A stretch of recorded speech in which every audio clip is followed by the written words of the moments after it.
Hi friends, welcome back to my channel. బాగున్నారా friends? బాగుందంటే full waiting అనమాట మీ అల్లరి పిల్ల. ఇప్పుడు ఈ పండ్లు తినడానికి ఈతకాయలండి. మీలో ఎంతమంది తెలుసు ఈ పండ్లు? ఇవి సమ్మర్ సీజన్లో తప్పితే విడిగా అసలు దొరకవు కదా.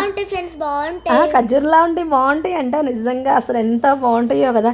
నేను ఇప్పుడే క్లినిక్ దగ్గర నుంచి ఇంటికి వస్తున్నానండి. వచ్చేటప్పుడు కనిపించేసేసి ఇలా రా అని నన్ను పిలిచినాయి అనమాట. చూడండి, ఈ చిన్న డబ్బా ఇప్పుడు నేను తీసుకుంది అయితే 10 రూపీస్ అనమాట. దాని పక్కన అయితే 30 రూపీస్ అంట. ఇంకా దాని పక్కన అయితే 50 రూపీస్ అంటే. ఇంకో పెద్ద సైజు ఉంది కదా, అయితే 100 రూపీస్ అంటండి. నేనైతే 10 రూపీస్ది 2 గ్లాసెస్ అయితే తీసేసుకున్నానండి. ఎంత బాగున్నాయో తెలుసు అసలు ఈత పండ్లు. అబ్బా, తీయగైతే ఉన్నాయండి. చిన్నప్పుడు మీలో ఎంతమంది మీరు చిన్నప్పుడు చెట్లు కోసుకొని అదే గుత్తులు తెచ్చుకొని మాగ పెట్టుకొని తినేవాళ్ళు? నాకు చెప్పండి అబ్బా, అసలు ఎంత బాగుంటాయో తెలుసా. ఇవి చాలా బాగుంటాయి కదా. నాకైతే అసలు ఎంత ఇష్టం అంటే అబ్బా చెప్పలేనండి. కరిగిపోతాయి అనమాట నోట్లో వేసుకుంటే, అంత బాగుంటాయి. మీ ఊర్లో ఎలా అమ్ముతున్నారు వీటి కాస్ట్ చెప్పండి అబ్బా ప్లీజ్.